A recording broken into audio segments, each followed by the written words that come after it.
రేపు ప్రజల తీర్పు ఎంత గట్టిగా నీ గుండెను కొడుతుందో, ఇన్నాళ్ళు ప్రజలను నువ్వు పెట్టిన ఆవేదనకు నీ నవరాణులను కృంగతీస్తానని తెలియజేసుకుంటున్నాను. ముందు 5 ఏళ్లు 3 ఏళ్లు రాజధాని పేరుతో గడిపేశాడు. దాని తర్వాత నవరత్నాల పేరుతో మీ అందరి నడువులు కృంగతీశాడు. నవరత్నాలతో ఏం చేశాడు? మొత్తం రాష్ట్రాన్ని అప్పుల పాలు చేశాడు. 12 లక్షల కోట్ల రూపాయలు ఎవడప్ప సొమ్ము. దాంట్లో అతను ప్రకటించిన నవరత్నాలకు అతను ఖర్చు పెట్టేదంతా 2.5 లక్షల కోట్ల రూపాయలు. మిగతా 10 లక్షల కోట్ల రూపాయలు ఏమైందని అడగండి. రేపు తీర్చేది మనమే. ఆ అప్పు మన మీద భారం. ఇది ఒక చెత్త ప్రభుత్వం, రాజధాని లేని ప్రభుత్వం, చేతగాని ప్రభుత్వం, బాధుడే బాధుడు, ఇదేం కర్మరా బాబు అని అందరు రేపు మీరు ఇప్పుడు అంటున్నారు. లోపల ఇక బయట పడాల్సిన సమయం ఆసన్నమైంది. మీరంతా కూడా ఇదే ఏదైతే చూపిస్తున్నారో ఈ ఉరకలెత్తుతున్న ఉత్సాహం రేపు ఎన్నికలు కూడా అప్పుడు కూడా చూపించాలని మీ అందరు తెలియజేసుకుంటున్నాను. ఎందుకంటే రేపు అతను మళ్ళీ రెడీ అంటున్నాడు. 1600 కోట్ల ప్రజాధనాన్ని తన రెడీ హోర్డింగ్లకి ఖర్చు పెట్టాడు. ఎవడ కోసం ఈ 1600 కోట్లు? దేనికి రెడీ? మళ్ళీ మాయలు చేయడానికి రెడీయా? లేకపోతే అక్రమాలు దౌర్జన్యాలు చేయడానికి రెడీయా? మరి ఇంకో 100 సంవత్సరాలు ప్రజలకు దొరకకుండా ఈ యొక్క ఇసుక పాత్రలను తెవ్వి లక్షల కోట్లు దొబ్బడానికి రెడీయా?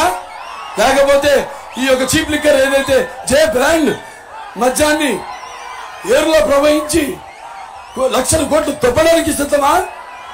లేకపోతే ఈ యొక్క ప్రభుత్వం తయారీ చేసే ఏదైతే కల్తీ మద్యం ఉందో అది తాగి లక్షల కోట్ల మంది ఆడపడుచుల తాళి బొట్లు తెంచడానికి మళ్ళీ సిద్ధమా అని అడుగుతున్నాను.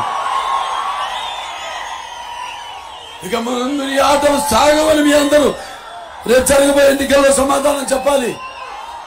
కళ్ళు మూసుకుపోయి ఒళ్ళు పరిచి నీ ఇష్టానుసారంగా ఈ పరిపాలన సాగించి ప్రజలను గడ్డి కనిపించి మట్టి కనిపించి మరి చేసిన నీ దుర్మార్గపు పాలనకు ప్రజలంతా ఏకమై ఒకటై వాళ్ళు చెవిచ్చే పట్టి రేపు ఎన్నికల్లో మరి మీ యొక్క ఉనికిని కాపాడుకోవడానికి మీరంతా నిష్ఠాను దీక్షగా ఒకే తాటిపై ఉండి అతనికి బుద్ధి చెప్పాల్సిన సమయం ఆసన్నమైనదని మీ అందరికీ తెలియజేస్తున్నాను. అతని నరం అణువు ప్రతి రక్తం పట్టు అతని అపజయాన్ని అంగీకరించి చీకుట్టేలా చేసి పట్టి వాటుతో పొడిచి అపజయం అనే రుచి ఎలా ఉంటుందో ఆ జగన్కి చూపాల్సిందని మీ అందరికీ తెలియజేస్తున్నాను. మనం చూసాం ఎంతో మంది ఆత్మహత్యలు, అన్ని వర్గాల వాళ్ళు, అన్ని వృత్తుల వాళ్ళు కూడా ఇవాళ మనం ఇక్కడ చూసాం. ఇక్కడ మరి ఆనాడు ఎస్సీలు ఉన్నారు, దళితులు. ఆనాడు కోవిడ్ సమయంలో డాక్టర్ సుధాకర్ అదే మాస్క్ అడిగిన నేరానికి వాళ్ళ దృష్టిలో అడిగితే మరి అతన్ని నానా చిత్ర హింసలు పాటు చేసి అతని మరణానికి కారకుడు అయ్యాడు ఈ జగన్.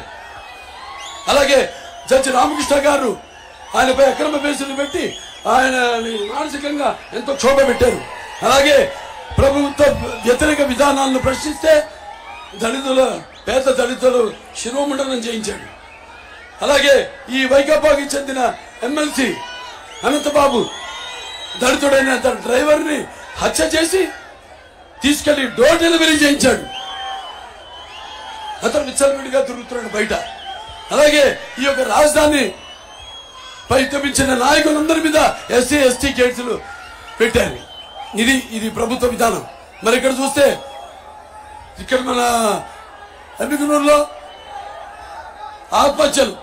మన శంకరయ్య అని ఆయన 2 సెంట్ల భూమి చేనేత, ఆయన 2 సెంట్ల భూమి కోసం ఆయన పడ్డ క్షోభ చివరికి కెరోసిన్ పోసుకొని ఆయన ఆత్మహత్యకు పాల్పడ్డాడు. ఒంటిమిట్టలో ముగ్గురు చేనేత కార్మికులు, వాడు కూడా ఈ ల్యాండ్ మాఫియా దాంట్లో ముగ్గురు ఆత్మహత్య చేసుకున్నారు. పెడలలో ముగ్గురు అప్పుల బాధ భరించలేక చేనేత కార్మికులు. అలాగే మన ధర్మవరంలో ఇద్దరు. అలాగే ఇక్కడ చూసాం మనం మైనారిటీల పైన. మైనారిటీ ఇక్కడ మిగ్నూరులో మైనారిటీ బాలిక హజీరాబీ